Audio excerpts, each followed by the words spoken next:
السلام علیکم رحمۃ اللہ وبرکاتہ۔ انشاءاللہ آج اپنا درس نمبر 15 اسٹارٹ کریں گے، اور ابھی اپنی جو بحثیں تھی منطقی لاجیکل تقریباً جو ایکسپلینیشن تھا تقریباً ختم ہو گیا۔ اب اسلام کے بارے میں ڈائریکٹ تعلیمات کی طرف آتے ہیں۔ جہاں تک میں نے پچھلے 14 درسوں میں ایکسپلین کیا، لاجیکلی منطقی طور پہ اللہ کی وجود کو ثابت کرنے کی کوشش کی، اصل میں کہ وہ اس لیے کہ جب اللہ کا وجود کا اللہ کا یقین ہو جائے تو اس کے بعد پھر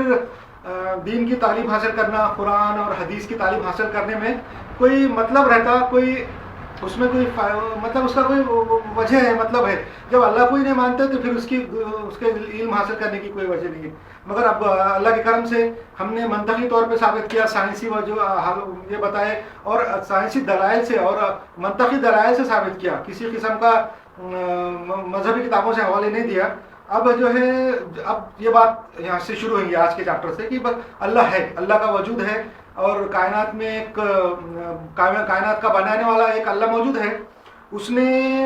پوری کائنات بنائی، پوری کائنات کی پوری مخلوق بنائی، جتنی بھی مخلوق ہے ساری مخلوق بنائی۔ وہ کیوں بنائی یہ بھی میں نے بتا دیا پچھلے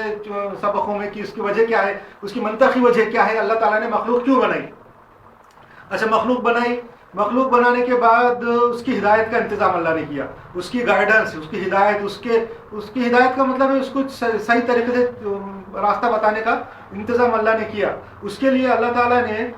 باقی جو مخلوق ہے اللہ کی، فرشتے ہیں، جن ہیں، اور بھی مخلوق ہے، انرجی ہے، لائٹ ہے، نور ہے، حرارت ہے، مٹی ہے، پتھر، جو بھی مخلوق ہے اس کے بارے میں ذکر نہیں چل رہا۔ اپنا ذکر صرف انسانوں کے بارے میں چل رہا، کیوں تو ہم انسان ہیں اور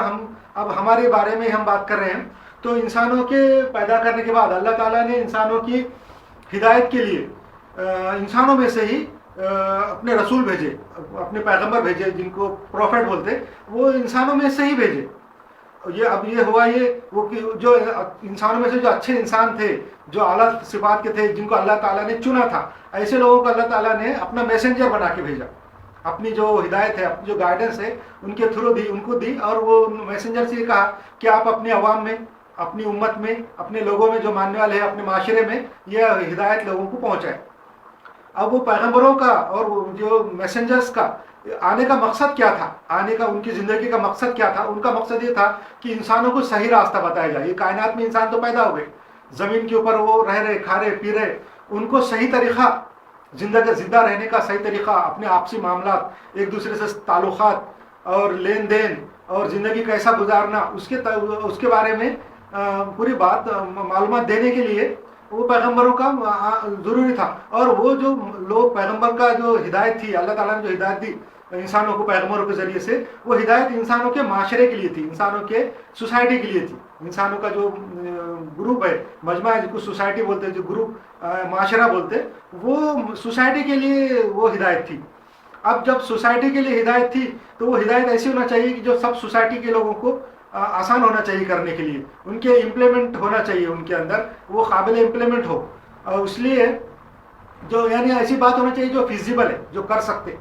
تو ایسے قانون، ایسے قاعدے، ایسے اپنے رولز اللہ تعالیٰ نے انسانوں کو بتائے جس میں فائدہ ہے، نقصان نہیں ہے، جس کو آسانی ہے، انسانوں کے لیے آسانی ہے، اور ہر قسم کی برائی سے، گمراہی سے اللہ تعالیٰ نے ان کو بچایا۔ کیوں بچایا؟ کہ ایک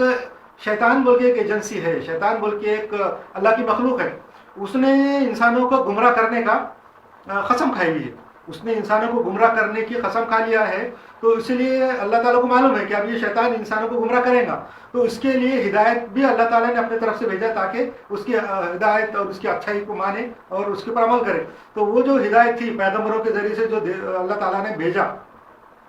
دنیا میں انسانوں کے پاس اپنی ہدایت گائیڈنس، وہ ایسی تھی کہ پیغمبر وہ لوگوں کو بتاتے تھے وہ انسٹرکشن، اور وہ خود بھی اس پہ عمل کرتے تھے تاکہ لوگ بھی دیکھ کے عمل کریں، اور دوسروں سے بھی عمل کرنے کی ان سے امید رکھتے تھے پیغمبر کہ ہمارے بعد، ہمارے انتقال کے بعد یہ ہماری جو امت ہے، ہمارے ماننے والے اس ہدایت کے اوپر عمل کریں گے، چل کے دکھائیں گے۔ تو اللہ کی جو گائیڈنس کیسی رہتی تھی؟ ایسی رہتی تھی کہ جس پہ سب لوگ عمل کر سکتے، سب انسان جس کے اوپر عمل کر سکے، ایسی تھی۔ تو اس کے لیے اللہ تعالیٰ نے مختلف، یہ ان کا مقصد تھا، ایم تھا، پیغمبروں کے آنے کا ایم یہ تھا کہ وہ لوگوں کو ایسی گائیڈنس بتائے، ایسی ہدایت بتائے، ایسے قاعدے قانون، ایسے